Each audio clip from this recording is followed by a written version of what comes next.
Yang jelas kita harus action, maksudnya kita harus berani memulai. Kalau kita hanya cuma punya mimpi, kapan usaha itu terwujud? Yang kedua, kita harus istiqomah. Apapun yang usaha kita sedang alami, anggap aja itu cobaan atau ujian yang akan membuat kita lebih naik kelas lagi.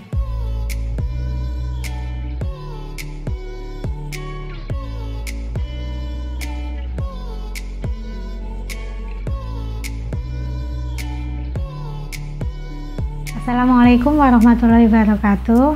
Perkenalkan, nama saya Septistiani, founder Sekar Jawi. Kami beralamatkan di Peleman, RT 09, Kalirandu, Yogyakarta. Sebenarnya kita merintis usaha itu sejak dari awal banget, itu dari kuliah. Saya sama teman-teman waktu itu usaha kecil-kecilan sih, karena kita kan kuliahnya waktu itu di farmasi, ambil diploma farmasi D2 Jamu di UGM. Untuk memanfaatkan ilmu yang kita dapat dari situ, kita bikin usaha kecil-kecilan sama teman-teman. Akhirnya berlanjut sampai sekarang, walaupun cuma awal-awal tuh iseng, terus saya sambil kerja. Akhirnya kita fokuskan di tahun 2014. Produk pertama waktu kuliah itu rempah mandi. Jadi awalnya kita tawarkan rempah mandi itu ke salah satu toko oleh-oleh di Jogja. Waktu itu masih namanya Mirota Batik. Terus kita dikasih kesempatan untuk menjadi supplier. Akhirnya alhamdulillah kita bisa ekspor sampai sekarang. Awalnya memang kita tuh concernnya memang ke kosmetik tradisional. Tapi karena kita ada naik turun usaha waktu itu, kita juga terkendala dengan legalitas perizinan untuk kosmetik itu sendiri, karena kita belum cukup modal, belum cukup sarana yang kita miliki. Akhirnya kita beralih ke herbal, kayak tadi minuman yang kita bikin untuk minuman tradisional, kita beralih ke situ sampai kita punya modal usaha untuk membangun industri kosmetik. Setelah ternyata semakin kesini, keduanya itu bisa berjalan beriringan gitu, malah lebih support ke yang minuman tradisional lebih banyak diminati untuk saat ini. Pasang surutnya usaha itu banyak ya, pasti banyak. Saya mengalami surutnya usaha itu ketika kita memang belum punya legalitas.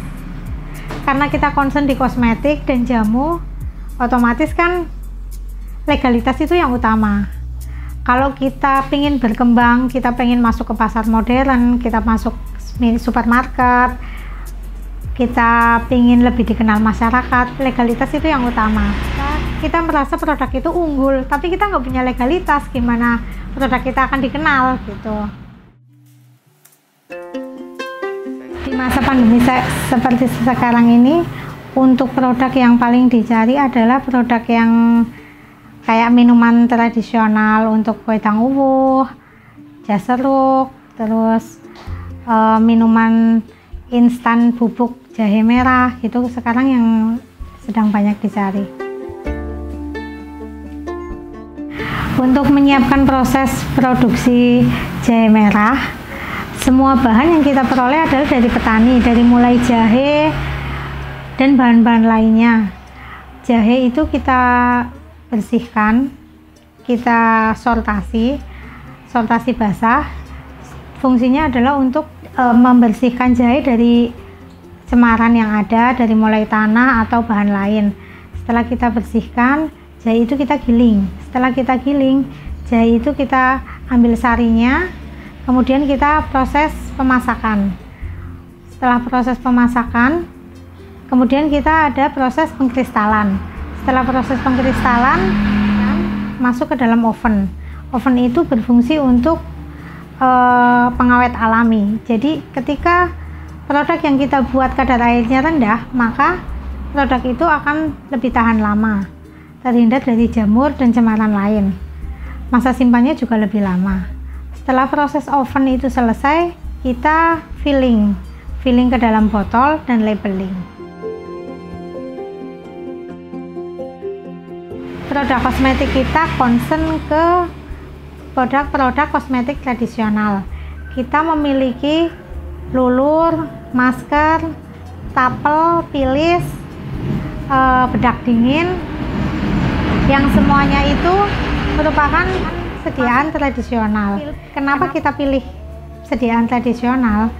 Karena saya ingin melestarikan budaya, keautentikan kosmetik tradisional.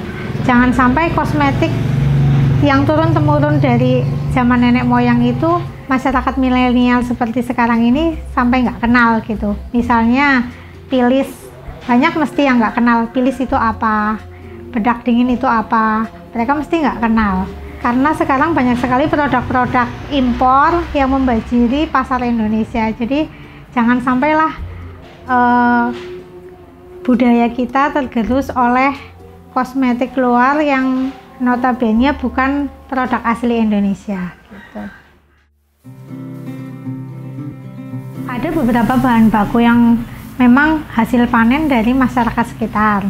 Ada juga yang kita dapat dari supplier ataupun pengepul. Untuk bahan-bahan yang kita dapat dari masyarakat sekitar, misalnya sirih, karena sangat mudah dibudidaya.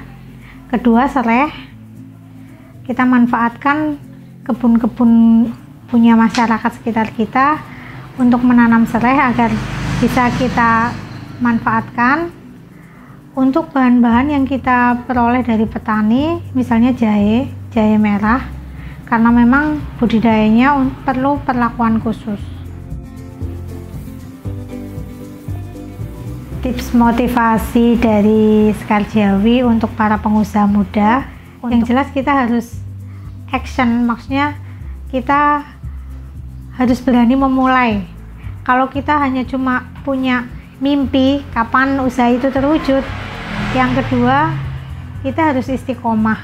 Apapun yang usaha kita sedang alami, anggap aja itu cobaan atau ujian yang akan membuat kita lebih naik kelas lagi. Yang ketiga, kita harus melakukan riset sebelum kita menciptakan produk. Karena apa? Riset itu sangat penting.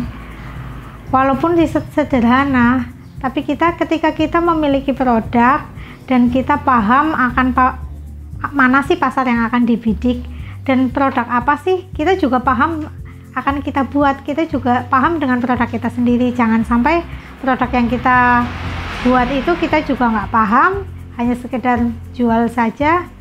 Jadi itu salah satu kendala ketika kita berwirausaha. Di era serba modern dan dengan kompetitor yang sangat banyak pada saat ini, legalitas usaha itu sangat dibutuhkan. Karena masyarakat kita semakin cerdas.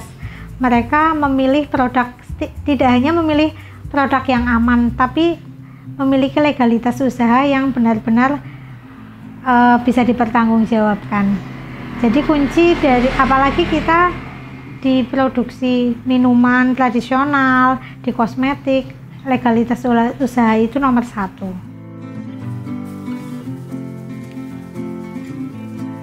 Untuk teman-teman yang ingin memesan produk Sekar Jawi, kita ada toko offline dan online.